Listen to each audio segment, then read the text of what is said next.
Hello दोस्तों, कैसे हैं आप सभी। दोस्तों, आपका एक बार फिर से स्वागत है basic concept of Indian economy की लेक्चर सीरीज में। दोस्तों, मैंने ऑलरेडी 5 लेक्चर इसके अपलोड कर दिए हैं। आप प्लीज़ जाइए उनको देखिए, उनमें आपको पता लगेगा कि भारत की जो इकोनॉमी है वो किस प्रकार से वर्क कर रही है। और दोस्तों, उसमें मैंने सभी बेसिक कॉन्सेप्ट जो इकोनॉमी के होते हैं वो सभी डिस्कस करता आ रहा हूँ। और सबसे बड़ी बात जो आपको पता होना चाहिए कि भारत की जो मॉनेटरी पॉलिसी है वो किस प्रकार से महंगाई को कंट्रोल करती है। वैसे तो इस लेक्चर में भी मैं इन्फ्लेशन के बारे में आपको बताऊंगा, लेकिन पिछले लेक्चरों में मैंने जो डिस्कस किया है बैंकिंग सिस्टम के बारे में, जीडीपी के बारे में, और साथ ही साथ मैंने एमपीसी के बारे में डिस्कस किया है। हमारी जो फिस्कल पॉलिसी है वो किस प्रकार से वर्क करती है, वो सभी बातें मैंने ऑलरेडी डिस्कस कर ली हैं। अब दोस्तों, मैं इस लेक्चर में जो डिस्कस करूंगा वो इन्फ्लेशन के बारे में डिस्कस करूंगा कि भारत में जो इन्फ्लेशन होता है उसको किस प्रकार से मेजरमेंट किया जाता है और कौन कौन से कारण होते हैं कि इन्फ्लेशन आता है, और सभी बातें मैं डिस्कस करूंगा। बेसिक नॉलेज आपको इस लेक्चर में मिलने वाली है दोस्तों। तो मैं पहले बात करता हूं इसमें एक क्वेश्चन से। क्वेश्चन क्या है दोस्तों, ये क्वेश्चन पूछा गया था 2021 में यूपीएससी के अंदर, यूपीएससी सीएससी पेपर फर्स्ट में ये क्वेश्चन पूछा गया था आपसे। Other things remaining unchanged, market demand for a good might increase if. तो ये आपसे पूछा गया है, इसमें 4 स्टेटमेंट है, आपको ये इसको करेक्ट करना है। वहीं जो दूसरा क्वेश्चन है दोस्तों, which among the following step is most likely to taken at the time of an economic recession. तो आपके लिए महामंदी के बारे में या आर्थिक मंदी के बारे में इसमें पूछा गया है। तो आप इसको क्वेश्चन को हल करिए और लास्ट में मैं इसका आंसर आपको दे दूंगा। इन दोनों क्वेश्चन का आंसर मैं आपको लास्ट में जरूर दूंगा।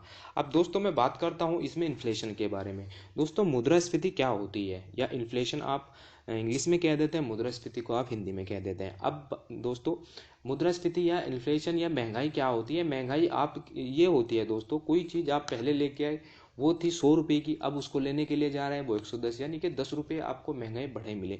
तो इससे क्या हुआ दोस्तों, अगर आप टेक्निकल दिमाग से सोचेंगे, थोड़ा टेक्निकल वे में होके सोचेंगे, तो आपको पता लगेगा कि इससे क्या हुआ है। इससे क्या हुआ है दोस्तों, जो रुपया है उसकी वैल्यू में गिरावट आई है। मतलब कि भाई जो वस्तु की जो वो है, वस्तु की क्रेडिबिलिटी है, उसकी मात्रा में बढ़ोतरी हुई है।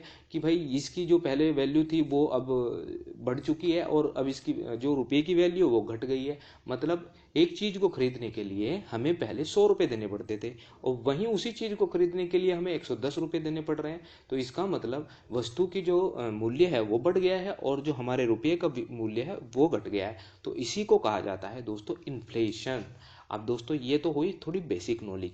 अब दोस्तों, मैं थोड़ा थोड़ा इसके आपके लिए बेसिक से लेकर मैं आपको थोड़ा सा टेक्निकल वे में समझाने की कोशिश करूंगा, जिससे कि आपकी समझ में ये इन्फ्लेशन का जो सारा का सारा मैटर हुआ पड़ा है, तो ये सारा का आपको पता होना चाहिए और ये आपको पता लग जाएगा। अब दोस्तों, मैं बात करता हूँ इसमें मुद्रास्फीति को दर के आधार पर किस प्रकार के हम बांटते हैं। मुद्रास्फीति मतलब इन्फ्लेशन को रेट के आधार पर हम किस प्रकार से बांटेंगे। मॉडरेट इन्फ्लेशन और गैलेपिंग इन्फ्लेशन, हाइपर इन्फ्लेशन। अब वही इन्फ्लेशन को हम कारणों के आधार पर यानी कोजेस के आधार पर बांटेंगे, तो हम बांटेंगे दोस्तों डिमांडफुल इन्फ्लेशन और कॉस्ट पुश इन्फ्लेशन। अगर वही मैं हिंदी में इसको बात करूं, जो मॉडरेट इन्फ्लेशन होती है दोस्तों, वो एक किस्म से आप क्रीपिंग यानी कि रेंगती मुद्रास्फीति भी कह सकते हैं। वहीं ग्लोपिंग जो मुद्रास्फीति होती है वही आप ट्रोटिंग इन्फ्लेशन भी आप इसको कह सकते हैं, ठीक है, या तीव्र मुद्रास्फीति भी कह सकते हैं। हाइपर इन्फ्लेशन होती है दोस्तों, जो अधिक मुद्रास्फीति होती है, वो ज़्यादा महंगाई इसमें देखने को मिलती है। अब वही कारणों की अगर मैं बात करूं, कारणों की बात है दोस्तों मांग प्रेरित मुद्रास्फीति और वही लागत जन्य मुद्रास्फीति, जो डिमांड फुल इन्फ्लेशन है और कॉस्ट पुश इन्फ्लेशन है। तो ये दोस्तों रेट के आधार पर और कारणों के आधार पर मैंने आपको महंगाई की बात बताई है। अब दोस्तों, थोड़ा सा इनके थोड़े से बारे में इनको समझ लेते हैं। दोस्तों, जो क्रीपिंग आप इसको मॉडरेट इन्फ्लेशन भी कह देते हैं, ये एक किस्म से रेंगती हुई मुद्रास्फीति होती है। 1 से 5% की अगर मध्य होती है, मतलब जैसे मैंने आपको पिछले लेक्चर में बताया था, जो हमारे देश के अंदर जो एमपीसी गठित की गई थी, वो इन्फ्लेशन को मापने के लिए, महंगाई को मापने के लिए गठित की गई थी। और अध्यक्षता किसकी थी, और इसकी जो कमेटी थी वो थी उर्जित पटेल कमेटी, वो मैंने आपको पिछले लेक्चर में बताई थी। अब दोस्तों ये जो इन्फ्लेशन को मापने के आधार थे वो उर्जित पटेल कमेटी ने रिकमेंडेशन के आधार पर सरकार को दिए थे 2014 के अंदर। फिर सरकार ने उनको माना भी और 2015 में फिर से नए रूल लागू हुए, एमपीसी को गठित किया गया, फिर उसके स्ट्रक्चर को बनाया गया, कौन कौन उसके सचिव होते हैं, कौन गवर्नर होते हैं, वो बातें मैंने डिस्कस की है। अब दोस्तों जो रेंगती मुद्रास्फीति है उसमें अगर आप 1 से लेकर 5 के मध्य मुद्रास्फीति होगी, मतलब 1 से लेकर 5% के आधार पर कोई महंगाई हो जाती है तो वो कोई ज़्यादा इफेक्ट नहीं डालती। अब वहीं अगर जो ट्रेटिंग यानी कि ट्राउटिंग मुद्रास्फीति या गैलोपिंग मुद्रास्फीति होती है वो कहीं ना कहीं इफेक्ट डालती है। 10 से 20% की दर से अगर कोई चीज़ें बढ़ रही है वार्षिक दर पर, वार्षिक आधार पर, तो वो ग्लोपिंग मुद्रास्फीति होती है। वहीं अगर हाइपर इन्फ्लेशन की अगर मैं बात करूं, हाइपर इन्फ्लेशन दोस्तों ये एक किस्म से किसी भी देश की जीडीपी को इतना ज़्यादा घातक पहुंचाती है कि उसकी जो इकोनॉमी है वो एक किस्म से रिसेशन के उस पर चली जाती है। मतलब इतनी हालत ख़राब हो जाती है वहाँ पर कि वो जो देश होता है वो कहीं ना कहीं से एक किस्म से डिफॉल्ट कर बैठता है। तो यही कारण है दोस्तों अति मुद्रास्फीति, हाइपर इन्फ्लेशन ना ही किसी देश पे आप आशा करिए। दोस्तों अब मैं बात करता हूँ इसमें जब इतिहास के बारे में थोड़ा सा, 1922 और 1923 के मध्य जर्मन जो अर्थव्यवस्था थी ये बहुत अति मुद्रास्फीति में सबसे उदाहरणों में से एक है। 2008 में जिम्बाब्वे भी अर्थव्यवस्था में ऐसी ही मुद्रास्फीति देखी गई थी। अब मैं आपको बता देता हूँ दोस्तों मुद्रास्फीति का क्या मतलब है। जैसे मैंने आपको पिछले उदाहरण में, पिछले जो लेक्चरों में बताया था कि एक देश ऐसा था जिसका नाम मैंने जिम्बाब्वे लिया था, और जिम्बाब्वे के अंदर दोस्तों अगर 1 किलो आलू आप खरीदने जाते हैं तो वहाँ पर बैग भर भर के पैसे लेके जाने पड़ेंगे। तो दोस्तों क्या बात मैंने आपको बताई महंगाई के बारे में। महंगाई का मतलब है दोस्तों कि पैसे की वैल्यू कुछ नहीं रहती लेकिन जो वस्तु होती है उसकी वैल्यू बहुत ज़्यादा होती है। तो पैसे की वैल्यू मतलब आप 1 किलो, इमेजिन करिए कि आप 1 किलो आलू खरीदने के लिए पैसे का थैला भर के लेके जा रहे हैं, तो पैसे की क्या वैल्यू है। इतने किलो तो आप पैसे ही लेके जा रहे हैं जितने किलो आप आलू लेके आएंगे। तो ये बातें हैं दोस्तों मुद्रास्फीति के बारे में। अब मैं बात करता हूँ दोस्तों कॉजेज के आधार पर, मतलब डिमांड पुल इन्फ्लेशन और कॉस्ट पुश इन्फ्लेशन। दोस्तों मांग प्रेरित मुद्रास्फीति, इस प्रकार की मुद्रास्फीति मांग में वृद्धि के कारण उत्पन्न होती है। अर्थव्यवस्था में वस्तु और सेवाओं की आपूर्ति उनकी मांग के सापेक्ष कम होती है और मुद्रास्फीति को अत्यंत कम वस्तुओं के क्रय हेतु अत्यधिक मुद्रा की उपलब्धता द्वारा वर्णित किया जा सकता है। इस प्रकार की मुद्रास्फीति का कारण दोस्तों सरकार व्यय, वेतनमान में वृद्धि होने से और बाजार की मुद्रा की आपूर्ति में वृद्धि होना ही डिमांड पुल इन्फ्लेशन कहलाता है। अब दोस्तों मैं थोड़ा सा इसको और सीरियस कर लेता हूँ, मतलब थोड़ा सा और इसको सही से बता देता हूँ आपको। दोस्तों क्या होता है जब हम कोई चीज़ों को लेने के लिए जाते हैं मार्केट के अंदर, डिमांड पुल इन्फ्लेशन का मतलब है कि डिमांड तो उसकी कम है, मतलब डिमांड तो उसकी मतलब सॉरी बहुत ज़्यादा है और वो पैसा मार्केट में है नहीं, आपके पास है नहीं, तो उसका क्या होगा दोस्तों, आप उस डिमांड को, जो जैसे डिमांड नहीं है उस वस्तु की, तो आप उसकी भाव बढ़ा चढ़ा के आप उसको खरीदने की कोशिश करेंगे। उसको कहा जाता है दोस्तों डिमांड पुल इन्फ्लेशन। वहीं अगर लागत जन्य जो मुद्रास्फीति होती है वो क्या होती है, यानी कि कॉस्ट पुश इन्फ्लेशन, इसे आपूर्ति शॉक स्फीति के नाम से भी जाना जाता है।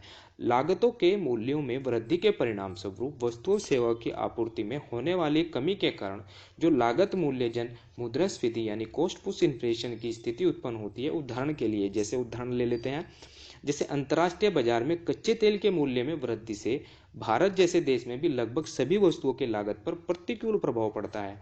मैंने आपको क्या बताया दोस्तों, जो अब हमारा देश क्या होता है कि हम दूसरे देश पर तेल के मामले में दूसरे देशों पर निर्भर रहते हैं, जैसे जो खाड़ी देश हैं उन पर हम तेल मंगाते हैं। अब वो अगर क्या करें, वो भी अपने आप को जो है जो तेल है, तेल के मार्केट में ऊपर उतार चढ़ाव करते रहते हैं।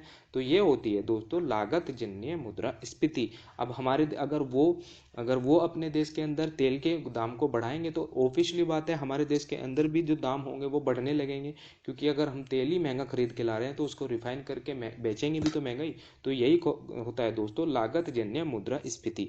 अब दोस्तों क्योंकि भारत जैसे देश के पास अपनी ऊर्जा की आवश्यकता तो है नहीं, तो इसलिए हम तेल के जो अन्य उपलब्धि हमारे पास नहीं है तो हम तेल पर सबसे ज़्यादा निर्भर रहते हैं। तो ये दोस्तों कोर सेक्टर है भारत देश की इकोनॉमी का।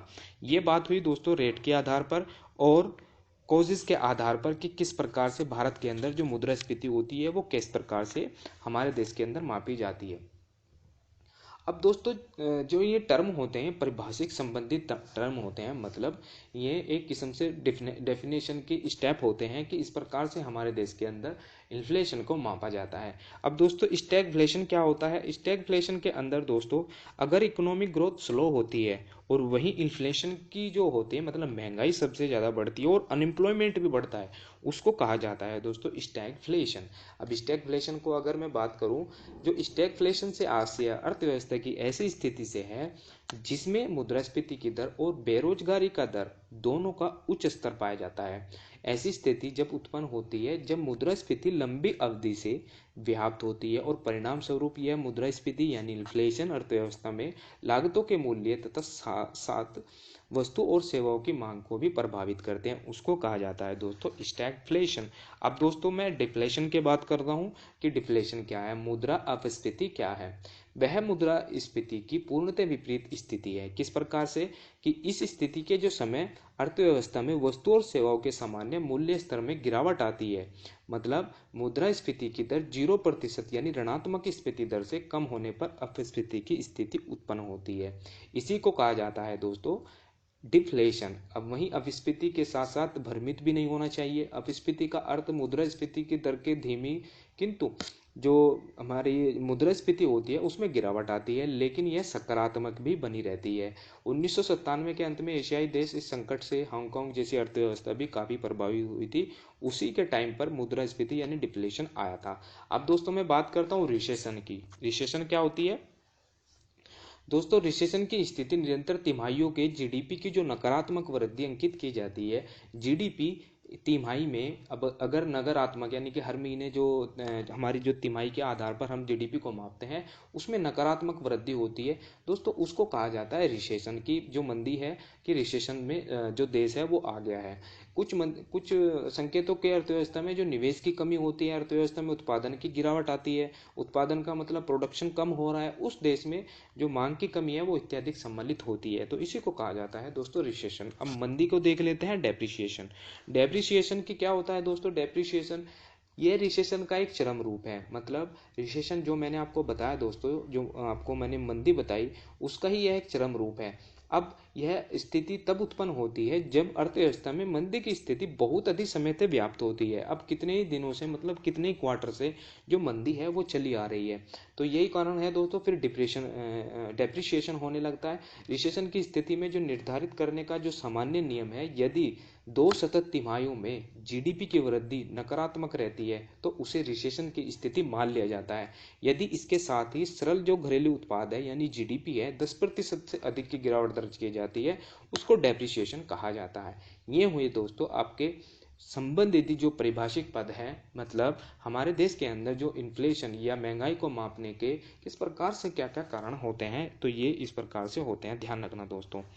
अब दोस्तों मैं बात करता हूँ इसके कारणों के बारे में। मुद्रास्फीति का जो कारण होता है वो क्यों कारण से मुद्रास्फीति आती है। दोस्तों मैंने आपको डिमांडफुल इन्फ्लेशन बताया, मैंने आपको मांग प्रेरित यानी डिमांडफुल बताया, और मैंने आपको कॉस्टफुल इन्फ्लेशन बताया। तो अब दोस्तों मैं बात करता हूँ कि जो किस प्रकार से जो मुद्रास्फीति होती है वो आती क्यों है। दोस्तों सरकार जो होती है जो व्यय में वृद्धि करती है, तो उसके परिणाम स्वरूप सेवाओं की मांग में भी वृद्धि हो जाती है।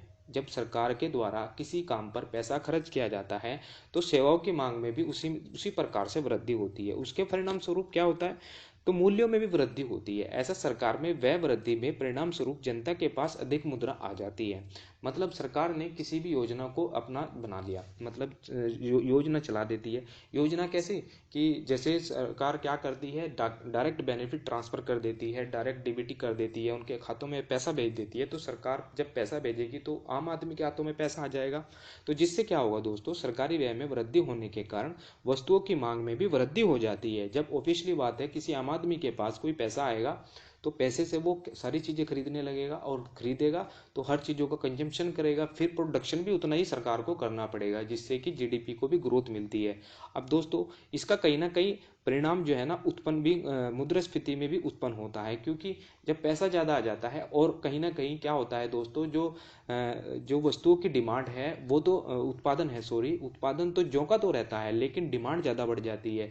अब क्या होता है दोस्तों, वही चीज़ जब उसके पास पैसा होता है वही चीज़ को वो औने पौने भाव से नहीं, वो महंगे दामों पर उसको खरीदता है। इसी प्रकार से इन्फ्लेशन की मात्रा बढ़ती है, इसी प्रकार से महंगाई बढ़ती है। अब इसका एक और कारण गिना सकते हैं, जैसे बढ़ती जनसंख्या और काला धन, उपभोग प्रतिरूप में परिवर्तन। दोस्तों ये कारण है भारत के अंदर इन्फ्लेशन के बढ़ने के, कि इन्फ्लेशन किस प्रकार से बढ़ती है। अब परिणाम इसके क्या हो सकते हैं, परिणाम भी आपको देखने हैं।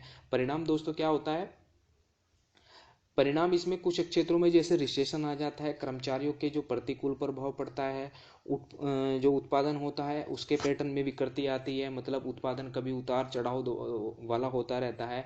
जैसे कभी अगर इन्फ्लेशन की मात्रा बढ़ जाती है तो उसमें रिसेशन, उसको कंट्रोल करने के लिए उत्पादन भी बढ़ाने की ज़रूरत होती है, कि वस्तुओं की तो कमी हुई है, जभी तो महंगाई बढ़ी है, तो इसलिए फिर क्या होता है, फिर से मंदी आ जाती है, फिर वही ऐसा कि वस्तुओं की जो पहले जो डिमांड थी वो अब कम हो जाती है। तो इसी प्रकार से दोस्तों ये क्या होता है, उत्पादन के पैटर्न में भी कहीं ना कहीं उसका देखने को मिलता है। अब इसमें आयात पर भी प्रभाव पड़ता है, जैसे घरेलू अर्थव्यवस्था में मुद्रास्फीति की स्थिति में वस्तुओं के आयात में वृद्धि होती है, क्योंकि जो आयातित माल घरेलू स्तर पर उत्पादित वस्तुओं की तुलना में सस्ते हो सकते हैं, आयात में वृद्धि चालू खाते में भी घाटा हो सकता है। तो ये कारण है दोस्तों, आयात भी इसका प्रभाव पड़ता है जब महंगाई होने लगती है। निर्यात पर क्या प्रभाव पड़ते हैं, भारत के निर्यात पर क्या प्रभाव पड़ते हैं, मुद्रास्फीति जो निर्यात होता है, क्योंकि जो विदेशी आयातों के लिए जो माल की कीमतें बढ़ती हैं तथा विनिर्माताओं के लिए घरेलू बाजार में वस्तुओं को जो विक्रय अपेक्षाकृत अधिक लाभदायक हो जाता है, वे सभी भुगतान संतुलन को प्रतिकूल रूप से प्रभावित करते हैं। उदाहरण के लिए ले लीजिए, भारतीय अर्थव्यवस्था में उच्च मुद्रास्फीति के साथ उच्च चालू घाटे की भी हमें स्थिति दिखाई देती है। दोस्तों यही कारण है कि निर्यात पर भी प्रभाव पड़ता है और आयात पर भी प्रभाव पड़ता है। अब दोस्तों इसकी सीमाएं कहाँ तक होती है, किसको रोकने के इसके हमें कारण क्या होने चाहिए, अब ये बातें हमको देखनी है। दोस्तों ये तो बात मैंने की कि किस प्रकार से भारत के अंदर जो मेजरमेंट होता है कंट्रोल करने के लिए इन्फ्लेशन, ये सब बातें मैंने की है। इसमें कॉस्ट ऑफ इन्फ्लेशन कैसे कैसे होता है। अब मैं बात करता हूँ दोस्तों इसमें जो रोकने की इसकी सीमाएं हैं और उपाय क्या हैं, इसके मेजरमेंट किस प्रकार से है कंट्रोल करने के इन्फ्लेशन को। सबसे मेन इंपॉर्टेंट यही है दोस्तों, मैंने पिछले लेक्चर में आपको बताया था कि भारत के अंदर मॉनेटरी पॉलिसी लाई जाती है, और मॉनेटरी पॉलिसी को गवर्न कौन करती है, आरबीआई करती है। आरबीआई गवर्न करती है। वही फिजिकल पॉलिसी जो सरकार के द्वारा लाई जाती है, फिजिकल पॉलिसी के अंदर सरकार महंगाई को कंट्रोल करती है। एमपीसी मतलब मॉनेटरी पॉलिसी के अंदर दोस्तों उसमें आरबीआई उसको कंट्रोल करती है। क्या करती है, जैसे जो हमारी रेपो रेट है उसको बढ़ा देती है या घटा देती है। इस प्रकार से जो हमारे देश के अंदर इन्फ्लेशन होता है, मंदी होते हैं, उसको कम या ज़्यादा किया जाता है। दोस्तों अब मैं बात करता हूँ जो मौद्रिक उपाय यानी कि मॉनेटरी पॉलिसी या मॉनेटरी मेजरमेंट लेने के लिए हमें मुद्रास्फीति को रोकने के लिए किसी भी देश का जो केंद्रीय बैंक होता है, जैसे हमारे देश के अंदर आरबीआई है, मौद्रिक नीति के उपाय किए जाते हैं। इस पद्धति में अर्थव्यवस्था के जो मुख्य ब्याज दर होते हैं विनियमित किया जाता है, क्योंकि ये उपाय अर्थव्यवस्था में तरलता को नियंत्रित करते हैं। तरलता मतलब ज्यादा है, तरलता जो देश के अंदर है। अब मुद्रास्फीति मैंने आपको क्या बताया दोस्तों, इन्फ्लेशन क्या बताया कि जो मार्केट के अंदर जो मुद्रा की तरलता है वो बढ़ जाती है, तभी तो हम चीज़ों को ज़्यादा खरीदने की, मतलब उस चीज़ को सबसे ज़्यादा महंगे दामों पर खरीदने की कोशिश करते हैं। इसका मतलब हमारे पास पैसे ज़्यादा हैं। तो उसको कम करने के लिए सरकार के द्वारा मौद्रिक यानी आरबीआई के द्वारा ये मेजर लिए जाते हैं, ये मेजरमेंट किए जाते हैं, ये स्टेप लिए जाते हैं दोस्तों, उसी को कहा जाता है सरकार के द्वारा मौद्रिक उपाय। अब इसलिए इनका उपयोग केवल मांग प्रेरित मुद्रास्फीति को नियंत्रित करने के लिए किया जा सकता है। मतलब ये मांग ही तो है ना, अब मांग ही तो हमने ली है, तभी तो जाके हम किसी चीज़ को कंट्रोल करने की कोशिश कर रहे हैं। तो ये कारण है दोस्तों। अब दोस्तों इसमें ये तो हो गए आरबीआई के, क्योंकि आरबीआई तो मैंने आपको बताया था कि जो मॉनेटरी पॉलिसी के आधार पर ही आरबीआई इन्फ्लेशन को कंट्रोल करती है। इसमें जो आरबीआई के जो खुले बाजार में जो प्रतिभूति क्रय विक्रय यानी ओपन मार्केट ऑपरेशन जैसे अन्य उनका भी सहारा ले सकती है। और अतीत में कई बार देखा गया है कि जो आरबीआई है बैंक दर की भी वृद्धि की के अनुपात में बैंकों को ब्याज दर में उचित वृद्धि नहीं दी जाती है। और वहीं आरबीआई के द्वारा उचित संकेत देने के बाद भी बैंक अनिवार्य रूप से समय समय पर अपने स्वयं के जो ब्याज दर होते हैं वो वृद्धि नहीं करते हैं। ब्याज दर में अगर वृद्धि करेंगे क्या होगा दोस्तों, ब्याज दर में वृद्धि होगी तो लिक्विडिटी कम हो जाएगी। किस प्रकार से कम हो जाएगी, अब मानने की बात है मुझे मेरे पास पैसा है, मुझे खर्च करने की आज़ादी है। अब बैंक कहती है कि भाई हमारे पास पैसा जमा करो, आप हम आपको इतना ब्याज देंगे। तो मैं जाऊंगा भाग के, मुझे बैंक के पास ब्याज जमा करना है कि मुझे तो ब्याज चाहिए अपने पैसे, मैं 1 लाख रुपए जमा कर दूंगा उनके पास जाके, उस पर मुझे ब्याज मिलता रहेगा। तो मेरे हाथ से पैसा वहां पर चला गया बैंक के अंदर। ये हो गई लिक्विडिटी की कमी। अब लिक्विडिटी की कमी होगी तो मैं ऑटोमेटिकली कोई सामान नहीं खरीद पाऊंगा, और हमारे पास कोई सामान नहीं होगा तो मेरा पैसा तो वहां पर कमाई कर रहा है, लेकिन मेरे पास अब कोई पैसा नहीं है। तो इसी प्रकार से जो कंट्रोल किया जाता है सरकार के द्वारा, ब्याज को बढ़ा दिया जाता है। यही कारण है दोस्तों। ये तो हो गई आरबीआई की मेजर लेने के लिए, यानी कि आरबीआई क्या मेजर लेती है इन्फ्लेशन को कंट्रोल करने के लिए। अब जो राजकोषीय नीति है, जो सरकार के यानी कि सरकार के द्वारा जो मेजर लिए जाते हैं वो किस प्रकार के हैं। सरकार क्या करती है दोस्तों, विभिन्न योजनाओं व परियोजनाओं के आदि पर होने वाले व्यय होते हैं जो उनमें कमी कर देती है। लेकिन जो सरकार प्रत्यक्ष या प्रत्यक्ष होते हैं उनकी दरों में भी वृद्धि कर सकती है। तो इसी प्रकार से वो इन्फ्लेशन को कंट्रोल करती है। ताकि जो पहले विकल्प का संबंध है, विश्व भर में अधिकांश सरकारें इस विधि को 2 कारणों से नहीं अपनाती है। किस प्रकार से क्यों नहीं अपनाती, भाई सरकार है, मानने की बात है, उसको आगे भी सत्ता में रहना है। तो क्या करेगी, वो कभी भी जो प्रत्यक्ष कर है उनमें कभी भी कोई इतना घटा बढ़ा नहीं सकती है कि जिससे जो आम जनता है उसको परेशानी उठानी पड़े। तो सरकार कभी भी इतने बड़े स्टेप नहीं लेती जितने बड़े स्टेप जो मौद्रिक नीति, जो मॉनेटरी पॉलिसी होती है, जो आरबीआई के द्वारा लिए जाते हैं वो नहीं ले सकती। उसके सबसे ज्यादा प्रभाव होते हैं। लेकिन सरकार के द्वारा इतने बड़े प्रभाव नहीं लिए जाते क्योंकि इसको जनता के पास, जनता के हितैषी बन के रहना है।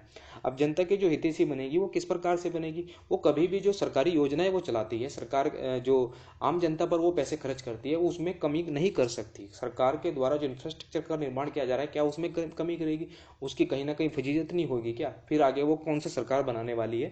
तो यही कारण है दोस्तों, सरकार कभी भी ऐसे स्टेप नहीं लेती है जिससे कि उसे इन्फ्लेशन की मार तो वो झेलती रहेगी लेकिन वो कभी भी आम जनता को निराश नहीं कर सकती।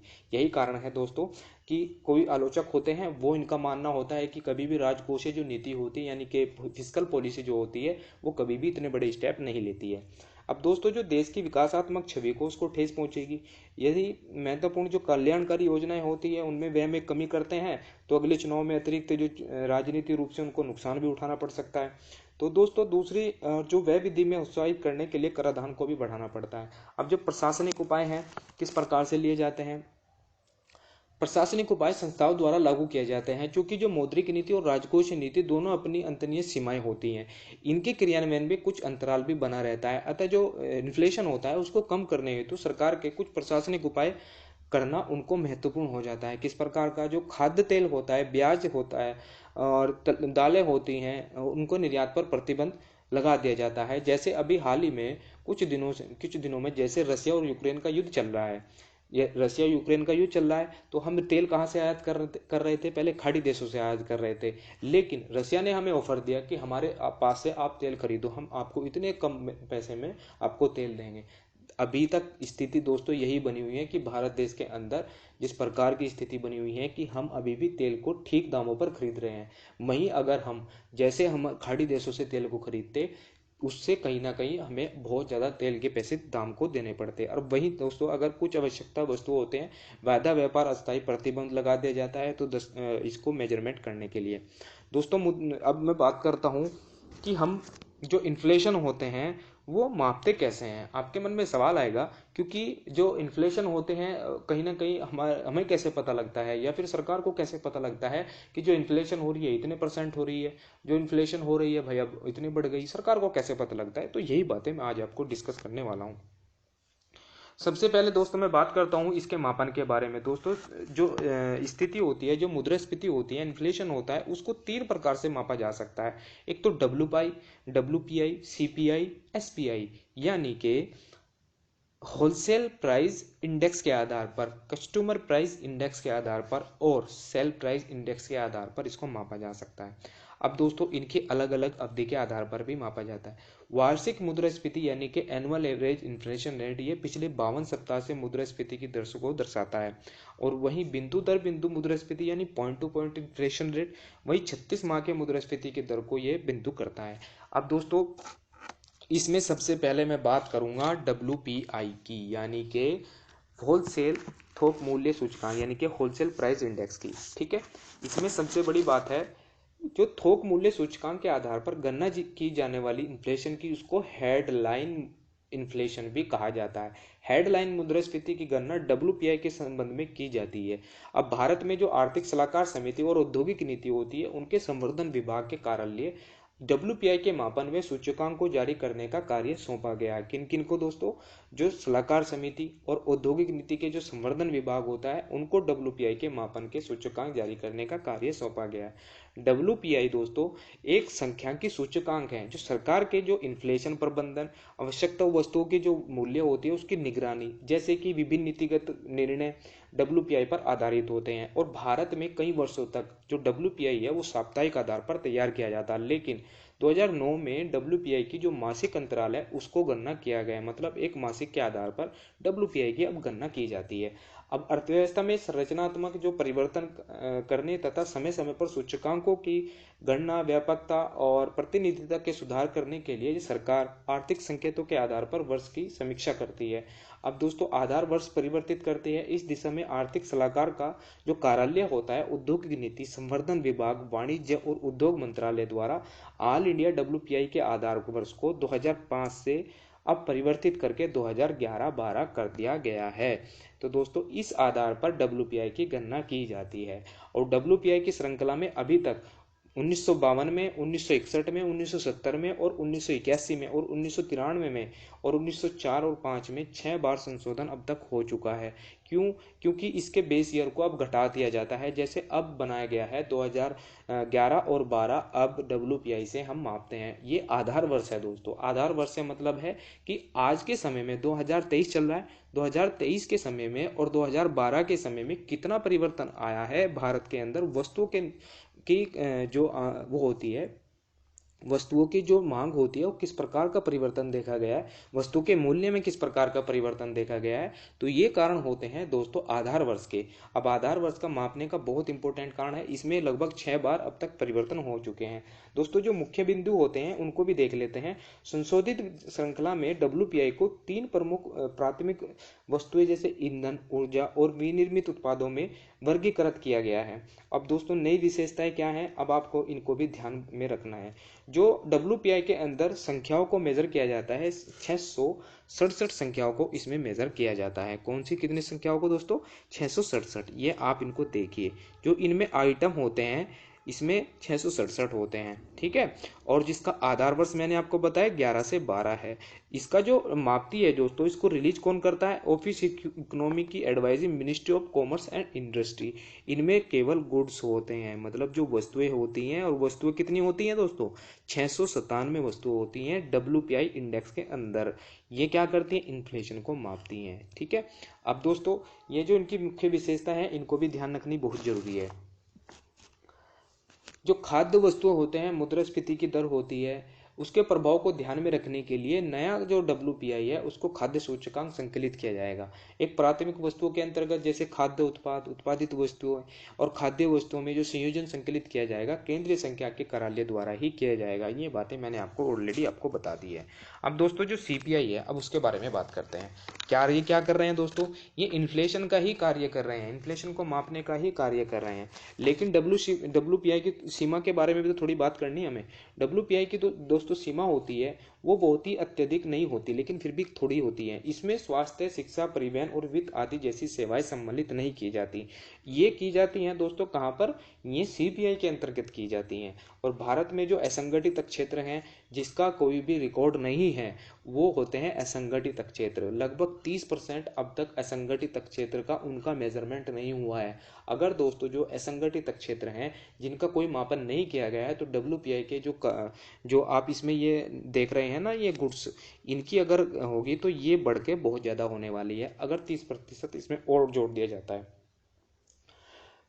और दोस्तों ये थोक मूल्य स्तर के उतार चढ़ाव को भी दर्शाता है। इसके द्वारा जो खुदरा मूल्य होते हैं प्रतिबंध नहीं किया जाता है। तो ये इसके जो सीमाएं हैं दोस्तों, इनको ध्यान रखना है। अब मैं दोस्तों WPI के महत्व के बारे में भी थोड़ा सा देख लेता हूँ। इसका उतार चढ़ाव बना रहता है और 2014 के पश्चात जब RBI मौद्रिक पॉलिसी या मॉनेटरी पॉलिसी लाती है, इसके आधार पर जो CPI का उपभोग आरंभ कर दिया जाता है सिफारिशों के आधार पर। यानी कि हम जो मापते हैं दोस्तों, महंगाई को मापते हैं, वो WPI के आधार पर ना माप के हम CPI के आधार पर उसको मापते हैं। अगेन एक बार और बता देता हूँ, हमारा जो WPI होता है वो उसके आधार पर हम इन्फ्लेशन को नहीं नापते हैं, हम CPI यानी कि कंज्यूमर प्राइस इंडेक्स के आधार पर हम महंगाई को मापते हैं। ध्यान रखना दोस्तों, ये बहुत इंपॉर्टेंट है आपके लिए, आपके परीक्षा के लिहाज से बहुत ज़्यादा इंपॉर्टेंट हो जाता है। अब दोस्तों मैं बात करता हूँ इसमें CPI की। अब तो ये तो मैंने बात कर ली WPI की और उसके बेस ईयर की एजेंसी की, कौन कौन सी उसको निकालती है और कितने इसमें प्रोडक्ट होते हैं, कितने उसमें आइटम होते हैं, इनकी बात कर ली। अब दोस्तों मैं इंपॉर्टेंट जो बात है मेरी वो है दोस्तों, सारी की सारी बात होने वाली है अब CPI के बारे में। कंज्यूमर प्राइस इंडेक्स WPI के अतिरिक्त भारत में उपभोक्ता स्तर पर हम CPI के माध्यम से मापते हैं। मतलब इन्फ्लेशन को हम जो मापते हैं CPI के माध्यम से मापते हैं। सामाजिक व आर्थिक कारण होते हैं भारत के उपभोक्ता को उपभोग में क्रय शक्ति में जो व्यापक अंतर विद्यमान होता है। जैसे आप भारत के सभी एक संयुक्त व्यापक उपभोक्ता मूल्य सूचकांक को विकसित नहीं हो पाया है। अब मैं बात करता हूँ दोस्तों, जो CPI होती है वो 4 को अपनाया गया है। मतलब 4 प्रकार के CPI को अपनाया गया है। एक तो ये रही आपकी CPI, एक ये रही AL, RL और एक ये IW। एक एक करके आपको बताऊंगा दोस्तों, बहुत इंपॉर्टेंट है, ध्यान रखना है। अब दोस्तों पहले मैं बात करता हूँ CPI IW की, यानी कि CPI औद्योगिक श्रमिक यानी इंडस्ट्रियल वर्कर, इनके बारे में बात करता हूँ। दोस्तों ये जो इंडस्ट्रियल वर्कर होते हैं, इनमें किस प्रकार के परिवर्तन आते हैं जब वो महंगाई को झेलते हैं, तो ये कारण है दोस्तों इनको नापने के। अभी दोस्तों इनको मापा जाता है अंडर किसके आते हैं, लेबर एंड एम्प्लॉयमेंट यानी कि लेबर ब्यूरो और ministry of labour and employment के अंदर ये आते हैं। कौन कौन से, ये तीनों के तीनों इंडेक्सेस, ठीक है। अब दोस्तों इसके बारे में बात कर लेते हैं IW के बारे में। IW क्या है दोस्तों, औद्योगिक जो श्रम होते हैं यानी कि इंडस्ट्रियल वर्कर होते हैं, उपभोक्ता यानी कि कस्टमर मूल्य सूचकांक के बास्केट में 260 मध्ये जो सेवाएं सम्मिलित की जाती है उनके आधार वर्ष 2001, इसका जो पहला आधार वर्ष है 1958 से 1959 था, ठीक है। इसका जो पहला आधार वर्ष था 1958 था, ठीक है। और 76 केंद्रों में इसके आंकड़े प्रति माह एकत्रित किए जाते थे।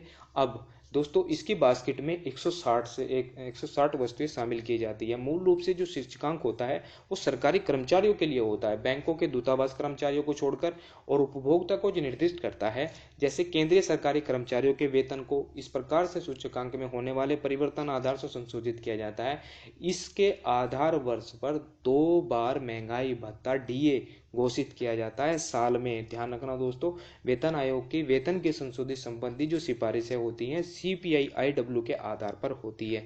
इंपॉर्टेंट काम, अगर आप एक गवर्नमेंट ऑफिसर बनते हैं, आपका जो DA होगा यानी महंगाई भत्ता होगा, डियरलेंस अलाउंसेस होगा, वो CPI IW के आधार पर ही आपको मिलता है।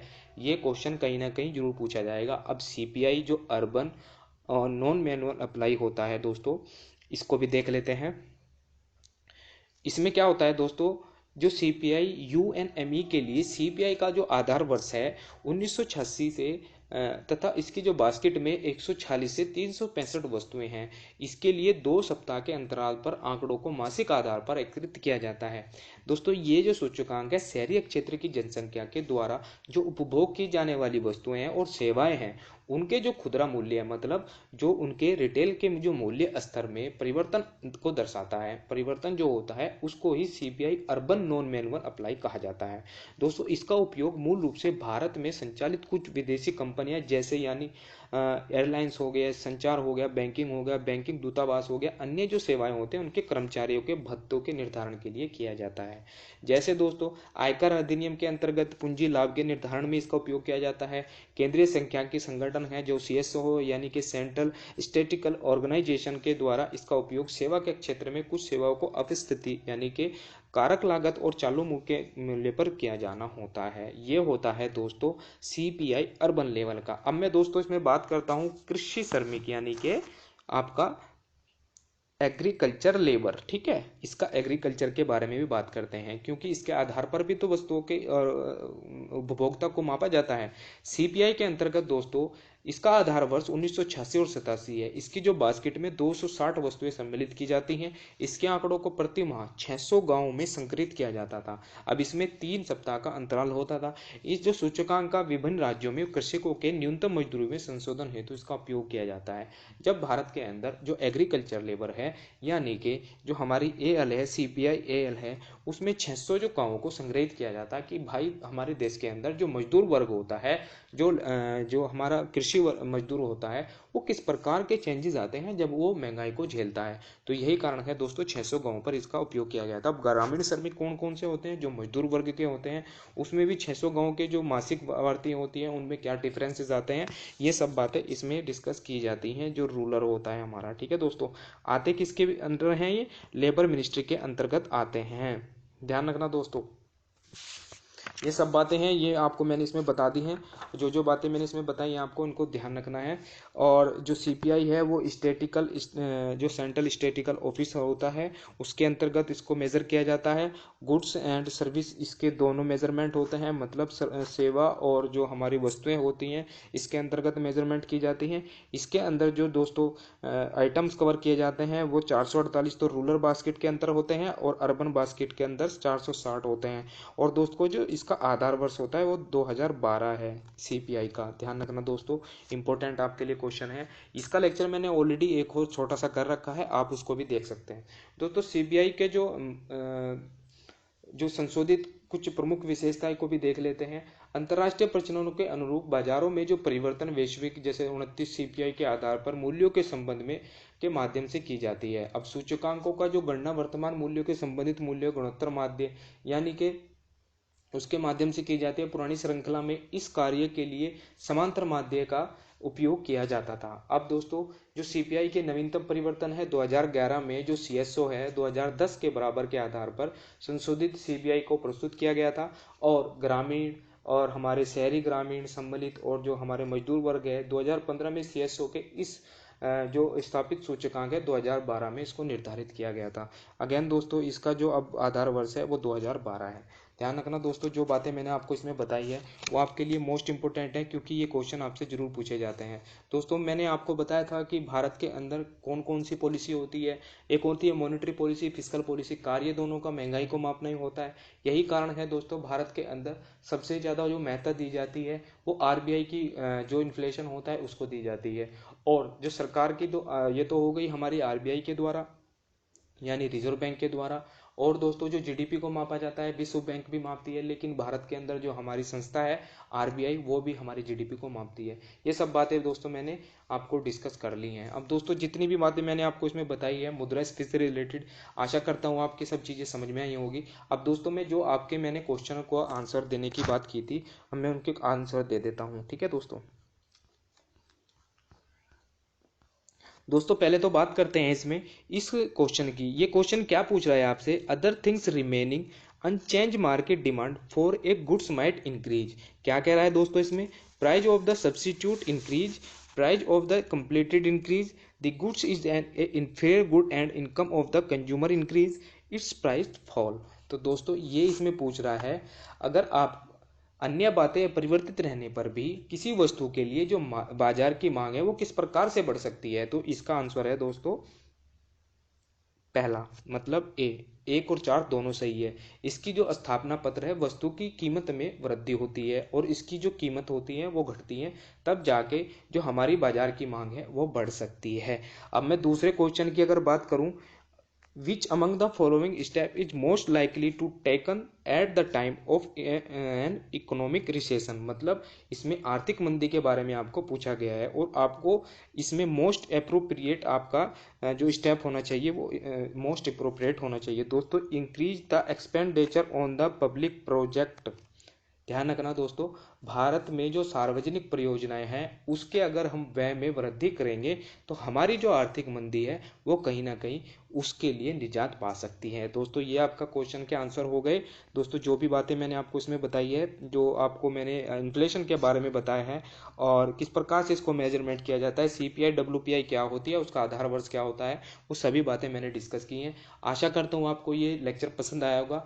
प्लीज़ चैनल को सब्सक्राइब करिए, जितनी भी आपको नोटिफिकेशन मिलती है बेल आइकन को भी जरूर दबाइए और सबसे बड़ी बात दोस्तों सपोर्ट जरूर करिए। ठीक है दोस्तों, मिलते हैं अपने नेक्स्ट लेक्चर में। Thank you all of you.